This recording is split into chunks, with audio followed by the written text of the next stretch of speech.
Today, we're taking a deep dive into one of the most iconic and patriotic coins in American numismatic history, the 1776 to 1976 Bicentennial Eisenhower $1 silver coin, a bold and powerful symbol of freedom, history, and American pride. This coin was minted to celebrate the 200th anniversary of the signing of the Declaration of Independence, and it holds a unique place in the hearts of collectors and history lovers across the country. This episode will explore the rich origins of the Eisenhower dollar series, the design decisions that led to the creation of the special bicentennial version, the political, cultural, and economic context of 1972's America, and how this coin became both a circulating commemorative and a treasured collectible. We'll begin with the story of the Eisenhower dollar itself. Introduced in 1971,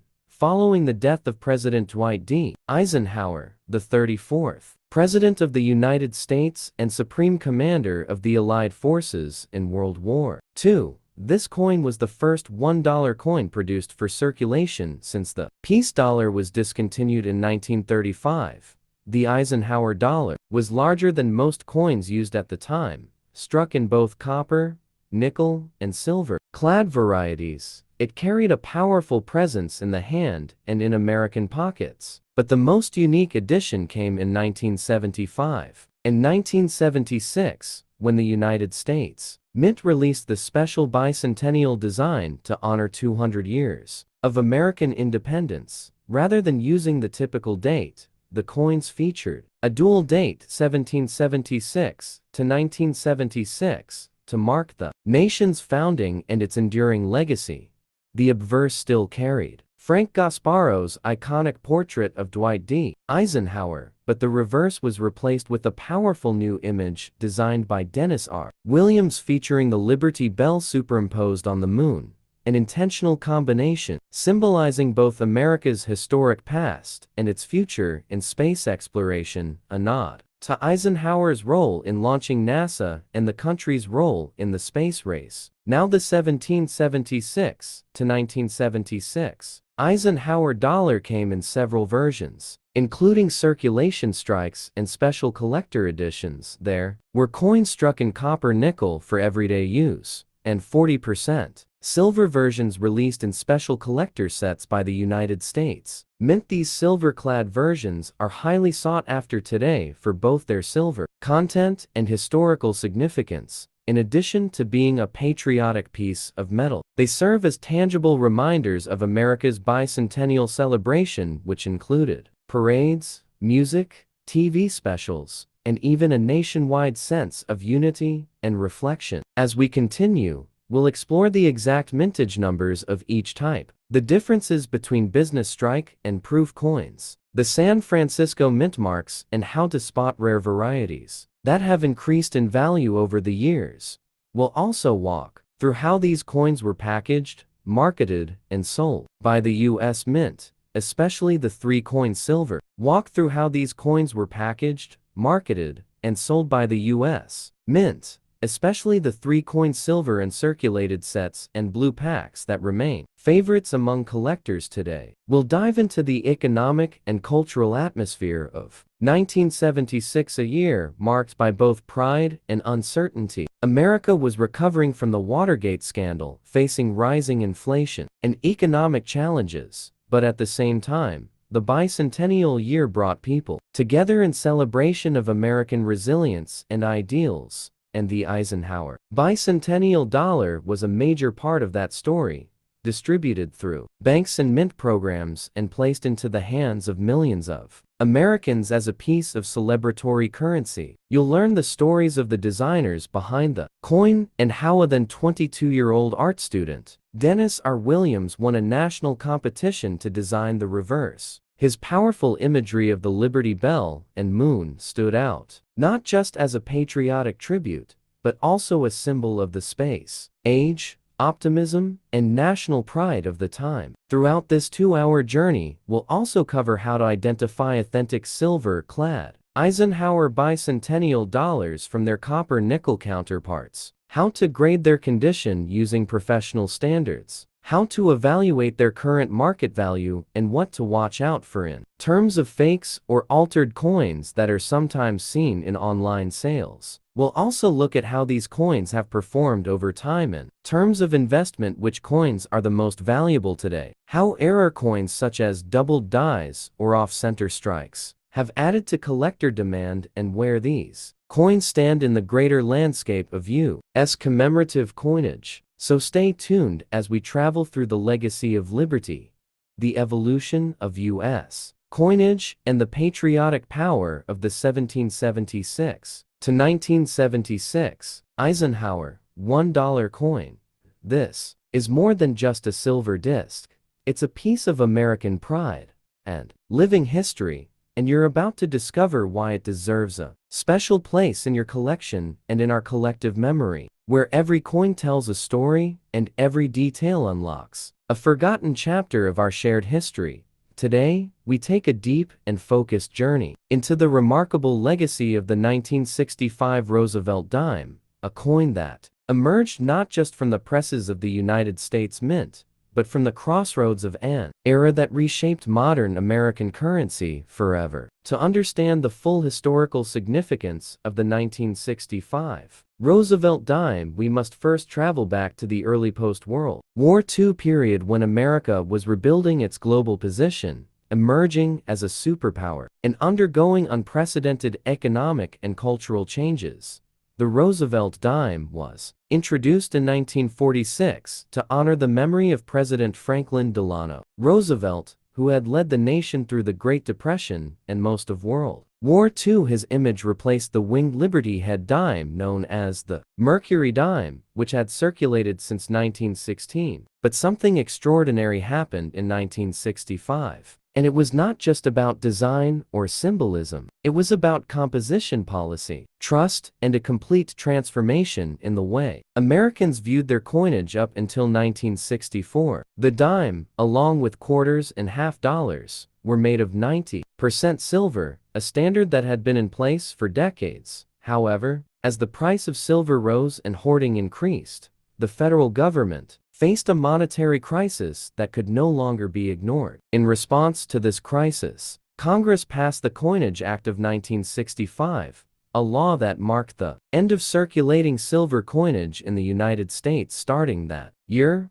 all dimes, quarters, and eventually half dollars would be minted using a copper core clad in an alloy of copper and nickel. What followed was a sea change in American numismatics, and at the center of that transition stood the 1965 Roosevelt Dime. This coin was more than just pocket change. It was the first of its kind, the physical manifestation of a new monetary strategy and economic necessity. Its composition was now clad not silver, its weight and appearance slightly altered, its value in metal reduced, and its historical place forever marked by the turning tides of fiscal reform. Collectors, investors, and everyday Americans quickly took notice. Many began to save the last silver dimes of 1964. Let's examine the new dimes of 1965 to see how they differed, or if any rare transition errors occurred. And indeed, there are known examples of 1965 dimes accidentally struck on silver planchets intended for the previous year.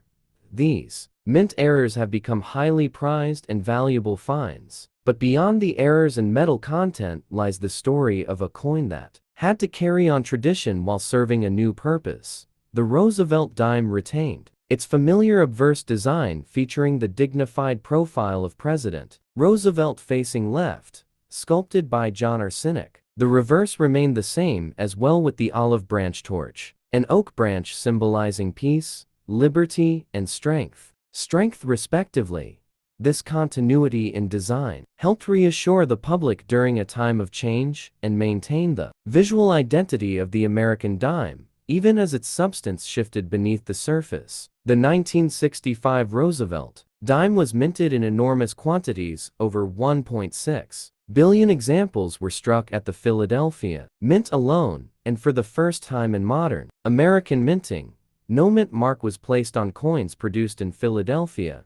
This decision made identifying certain minting errors more challenging, but also created a uniform appearance. for the new clad coinage, which was crucial for acceptance among the public. This episode in coinage history also coincided with broader cultural and economic shifts across America. The mid-60s were a period of civil rights movements, space exploration, the Vietnam War, and the early waves of inflation, all of which shaped public attitudes toward the economy and the value of money. The change in coinage was not just a technical event, it was a mirror reflecting the changing face of the nation. Throughout this video, we will explore how the 1965 Roosevelt Dime impacted collectors, why some of these dimes are now worth significantly more than face value, and what varieties, errors, and historical insights lie hidden beneath the surface of this seemingly common coin.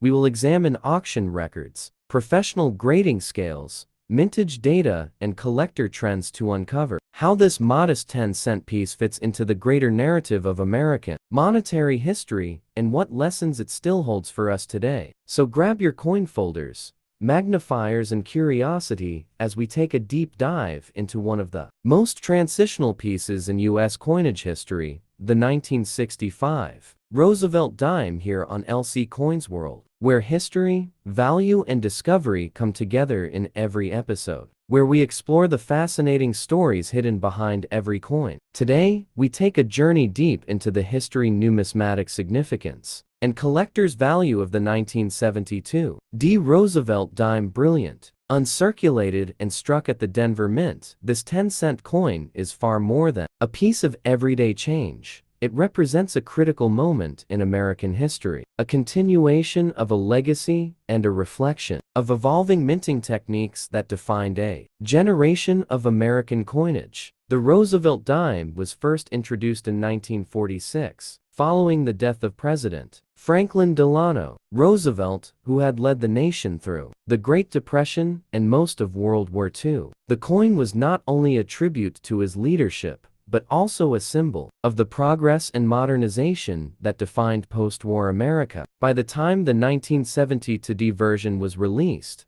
the dime had already become a common fixture in American commerce. But what makes this year and minting so intriguing is the context in which it was produced and how its condition, rarity, and mint errors influence its place in the world of coin collecting today. In 1972, the United States Mint continued producing copper nickel-clad dimes with no silver content. The country was experiencing political change, economic tension, and the tail end of the Vietnam War. Coin production was a vital part of federal operations, with billions of coins being minted annually, yet not all dimes were created equal. Coins from the Denver Mint that year were known for their sharp details and clean strikes, especially those that remained in brilliant, uncirculated condition untouched by circulation and preserved in mint state. The D Mint mark on this coin signifies it was struck at the Denver Mint, one of the most productive and historically important branches of the United States Mint. Since its founding, the Denver Mint has maintained a reputation for producing coins of high precision and clarity. Coins like the 1972 D. Roosevelt Dime in mint state are prized by collectors for their luster strike quality and potential for high-grade certification from numismatic grading authorities such as PCGs and NGC. When evaluating a 1972 D. Roosevelt Dime, collectors pay close attention to the coin strike, surface preservation, and absence of contact marks. Coins graded Ms. 65 and higher are increasingly difficult to find, especially with full torch or full band details on the reverse, which signify a well-struck coin. With all horizontal bands on the torch fully separated and visible, these full band designations increase value significantly and represent the upper echelon of quality. For clad Roosevelt dimes from the early 1970s, historically, the Roosevelt Dime represents the final transition from silver coinage to clad compositions, and while many circulated examples exist, high-grade specimens from 1972 D are less common due to the nature of mass production and handling by banks and the public. Most of these dimes entered circulation rapidly, with few being handling by banks and the public. Most of these dimes entered circulation rapidly, with few being saved in mint condition and even fewer achieving top grades at third-party grading services. This video will walk through the full historical background of the Roosevelt Dime series, its design by chief engraver John Erskine, the coin's role in post-war American culture, and how coins like the 1972 D play into the broader world of clad-era coin collecting. We will look at auction records, price trends, grading tips, and even discuss common mint errors found on this year, including off-center strikes, die clashes, and missing clad layers that have commanded premium prices among collectors. By the end of this journey, you will understand what makes the 1972 D Roosevelt Dime more than just a 10-cent piece. You will see how it embodies a moment in American minting history and why owning one, especially in brilliant uncirculated mint state condition, is a matter of pride and passion for seasoned collectors and history enthusiasts alike. Whether you are holding a piece passed down through generations or just picked it up at a coin show, this dime has a story to tell, and that story begins here at LC Coins World.